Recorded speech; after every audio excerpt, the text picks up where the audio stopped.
두 번째 기업은 플랜티넷입니다.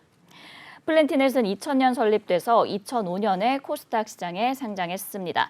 주요 사업은 인터넷 유해 콘텐츠 차단 서비스 사업을 진행하고 IT 기술을 활용한 신사업을 추진하고 있습니다. 플랜티엠, 플랜티넷 타이완, 알바트로스 인베스트먼트 등 5개 회사를 종속회사로 보유 중인데요. 자회사 플랜티엠은 매장 음악 서비스와 영상 서비스 사업 등을 진행하고 있습니다. 알바트로스 인베스트먼트는 벤처 캐피탈 사업을 추진하고 있습니다. 실적도 한번 확인해 볼게요. 2021년 연결 기준 매출액 285억 원, 영업이익 5억 8천만 원, 당기순이익 88억 원을 기록했는데요. 매출액은 전년 대비 18.9% 증가했고 영업이익은 60% 감소했습니다. 당기순이익은 537.9% 증가했는데요. 이 회사는 매출의 포트폴리오 다각화로 신규 매출이 증가했고 신사업 추진과 연구 개발비 증가로 영업이익은 감소했다고 밝혔습니다. 네, 이렇게 플랜티넷 기업 정보 살펴봤고요. 대표님, 어떤 공시 볼까요? 네, 바로 어제였습니다. 회사 주요사항 보고서를 통해서 무상증자 결정을 했는데 제가 이 종목도 좀 매우 안타까워요. 사실 우리가 이 공시메이트의 선별 종목을 제가 항상 전일 밤에 다 정리를 해서 저희가 방송 준비를 좀 했는데 사실 저희가 오전에 만약에 방송을 좀 했다면 오전에 좀 방송을 했다면 이 수익을 좀 보시기 좀 좋았던 종목이 아닌가 싶습니다. 지금 가격 제한폭까지 올라갔던 플랜티넷인데요. 내용 살펴보도록 하겠습니다. 주요사항 보고서입니다. 무상증자 결정을 했는데요. 신주의 종류와 수 766만 2,320주의 신주를 무상으로 주주들에게 나눠주겠다라는 공시가 되겠습니다. 증자 전 발행 주식의 총수는 896만 주고요. 신주 배정 기준일 2022년도 3월 31일입니다. 우리가 통상적으로 많이 여쭤보는 거예요. 이 주식 3월 31일 날 사면 됩니까? 자, 안 된다는 거죠. 이틀 전에 반드시 매수해야지만 신주 배정일로서의 어떤 기준 주주가 되는 겁니다. 네. 31일 날 사는 것이 아니라 이 영업일 전에 사서 보유를 해야만 신주를 받을 수 있는 것입니다. 신주 배당 기산일 1월 1일, 상장 예정일은 4월 25일입니다. 지금 이 회사는요, 이 배정 주식수가 발행 주식 전체 총수가 766만 2,320주인데 자기 주식 129만 7,680주, 자사주를 제외한 766만 2,320주를 1대1로 주주들에게 나눠주겠다는 겁니다. 이 회사 내용 좀 더 보도록 하겠습니다. 신주 배정일 현재 주주 명부에 등재된 주주에 대해서 한 주당 한 주의 비율로 신주를 배정할 예정으로 단수주가 발생되지 않는다. 1대1로 준다는 거죠. 그래서 이 증자 후의 주식수가 좀 차이가 있는 것은 자기 주식은 무상증자의 어떤 주식수에 제외되는 어떤 상황이기 때문에 네네. 전체 증자 후 주식의 총수는 1,662만 2,320주가 좀 되는 겁니다. 그런데 무상증자 하면은 왜 투자자들한테 좋은 거냐? 왜 주주에게 좋은 겁니까? 이 무상증자라는 게 무상의 신주를 주주들에게 나눠주는 효과가 좀 있기 때문에 그렇죠. 일종의 보너스인 셈이다라고 인식되는 흐름. 그래서 주주 가치 환원 정책, 주주 재고 정책 중에 뭐 일환으로 좀 우리가 예상하는데 무상증자도 호불호가 있다고 했습니다. 발행 주식수가 급격히 많은 이런 종목들의 무상신주가 더 늘어난다면 주가 가치가 중장기적으로는 가치가 희석될 수밖에 없는 요인이 네. 있죠. 그리고 적정한 유통직수를 초과하는 주식의 발행은 오히려 주가 상승을 좀 더 저해할 수 있는 요인이 좀 있는데 플랜티넷의 경우에는 지금 766만 주의 신주가 발행됨에 따라서 발행 이후에 1662만 주 결코 적지 않은 주수인 건 맞지만 현재 예정되는 어떤 전체 주식 총수를 우리가 산정해 봤을 때는 그렇게 무리하게 늘어나는 주식의 총수가 아니라는 점에서 차이가 있는 공시가 되겠습니다. 네, 이 플랜티넷이 무상 증자를 결정했다는 소식인데요. 그동안 좀 주가가 꽤 하락을 했거든요. 그럼 이거를 좀 끌어올리기 위한 방안이라고 볼 수 있을까요? 네, 사실 이 플랜티넷의 경우에 지금 과거 이재명 대선 후보의 관련주로 좀 편입이 좀 됐던 이력이 있어요. 왜냐하면 이재명 경기도지사 재직 시절에 청년 창업 육성 관련된 종목들이 바로 이 플랜티넷이었는데 네네. 이로 인해서 이재명 전 후보 관련된 종목으로 좀 언급이 되면서 주가 좀 급등한 이후에 최근에 어떤 대선이 모두 다 끝나고 난 이후 주가 좀 크게 좀 조정을 받은 양상이 있었는데 이것 때문에 주가가 빠졌으니까 무상증자에서 주가를 올려야지 좀 이렇게 보실 수 있지만 그렇죠. 사실상 지금 과대 낙폭 구간에 따라서 오히려 주주 가치의 어떤 환원 정책 또 주주 달래기의 어떤 일환으로 작용한 효과가 좀 아닌가 좀 싶습니다. 지금 전체적인 어떤 사업 구조의 또 역량을 좀 보면 최근에 매출액 또는 손익구조 30% 이상 변동 보고 즉 잠정 실적 변동 보고서를 좀 보더라도 매출액은 18.9%가 좀 증가됐는데 오히려 영업이익은 60%가 좀 감소했다는 거죠. 네. 직전 연도에 14억의 영업이익을 좀 기록했는데 이번에 5억 8천만 원에 좀 불과합니다.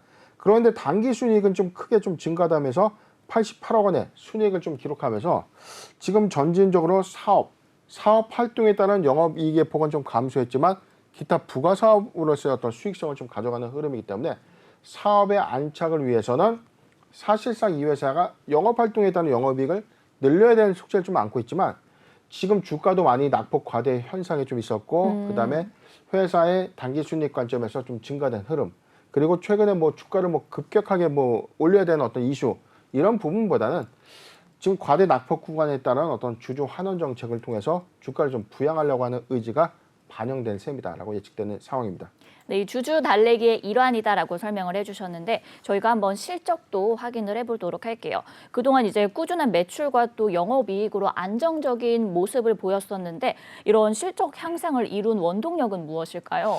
지금 회사는 매출 포트폴리오의 다각화로 인해서 신규 매출이 좀 증가했고 신사업 추진을 위한 투자, R&D 비용의 증가로 영업이익은 좀 감소했다. 그리고 자회사 운용펀드 성과에 따른 당기순이익이 좀 증가됐다. 점진적으로 보면 이 회사의 어떤 이 공시상의 내용으로만 보면 좀 어폐가 조금 있어요. 지금 매출 포트폴리오로 다각화된 어떤 신규 실적이 반영됐기 때문에 매출액의 상승 효과는 18.9%가 증가된 것은 맞지만 영업이익은 60%가 좀 감소됐다는 거죠. 수익성이 좋지 못했다는 것을 보여주는 대목인데 그런데 회사는 이게 사실상 비용의 과대 비용적인 부분보다 설비 투자와 연구개발비의 어떤 비용 효과가 반영된 것이다라고 좀 보여줬고 그런데 우리가 통상적으로 영업이익의 폭이 감소되면 당기순이익의 폭이 당연히 감소되는 것이 그렇죠. 맞는데 오히려 크게 좀 증가됐죠. 무려 537%나 네. 증가됐었던 이 배경은 이 회사가 이 자회사로서 이 벤처 캐피탈을 하나 운영하고 있습니다. 네네. 그런데 이 회사의 이 운영펀드 성과가 크게 평가 이익이 나면서 이게 단기순이익, 영업의 수익으로 잡히는 거죠. 그렇게 되면 단기순이익이 좀 크게 증가된 것인데 자 그렇기 때문에는 어찌됐든 종속회사의 다른 역량으로서의 사업 역량을 좀 더 가져갔다라고 좀 봐도 괜찮은 좀 대목이기 때문에 플랜티넷의 경우에는 2022년도에 지금 영업이익의 개선 효과를 얼마만큼 가져가는 것이 좀 중요한 관건이 아닌가 싶어요. 단기순이익이 아무리 늘어난다고 하더라도 직접 하고 있는 본연의 사업에 따른 어떤 영업이익의 확장성을 좀 보여주는 숙제를 안고 있는 셈입니다. 네, 이 2022년도에 영업이익 확장성을 좀 지켜봐야 되겠다라고 말씀을 해주셨습니다. 이 플랜티넷이 기업 정보에도 저희가 간략하게 소개를 해드렸는데 IT 기술을 활용한 신사업을 추진 중이라고 했거든요. 지난해 모바일 운전 면허를 활용한 이 성인 인증 시스템을 구축하기도 했는데 그렇다면 이 플랜티넷의 신사업 추진 방향과 좀 연관성이 있을지도 궁금합니다. 네, 지금 일단 뭐 코로나 언택트 시대는 이미 우리가 좀 도래가 됐죠. 그렇죠. 그렇기 때문에 우리가 과거에 보지 못했던 점포 운영 형태. 우리는 편의점 하면 무조건 24시간 사람이 상주한다라고만 생각을 했죠. 맞아요. 그리고 불이 꺼지지 않는 점포라고 했잖아요. 네. 그런데 코로나19 시국에는 뭐 영업 제한 조치도 있었지만 편의점의 상당수 야간에 영업을 안 하는 이 곳이 어마어마하게 좀 많았어요. 맞습니다. 그리고 최근에 많이 우리가 점포에서 좀 보면은 뭐 무인 카페도 생겼고요. 무인 세계 맥주 전문점, 맞아요, 무인 맞아요. 아이스크림 전문점, 무인 편의점까지 이 무인 시대화가 좀 이 도래가 됐는데 그런데 일반 점포의 경우에는 사실상 누구나 다 신용카드나 결제 수단만 있으면 물건을 살 수가 있죠. 그렇죠. 그런데 예외적인 품목이 있습니다. 술과 담배, 네. 특히 이게 미성년자가 구매해서는 안 되는 그런 인증이 필요한 어떤 이 물품 등에 따른 어떤 수요가 지속된 거예요. 밤 12시를 넘어서 무인 편의점에 가서 주류나 이런 것들을 우리가 구매를 할 때는 당연히 구매를 못합니다. 그렇죠. 냉장고 문이 락업되어 있는 그런 경우들이 좀 많기 때문에 인증의 필요성이 좀 있었고, 이에 따라서 모바일 운전면허 서비스를 지금 진행하고 있는 이 회사 개발 기술을 통해서 무인 점포의 주류나 이 담배를 구매할 수 있는 어떤 역량이 가시화가 된다면 추가적인 사업의 어떤 이 신성장 사업으로서 어떤 반영 효과는 좀 있을 것이라고 봐요.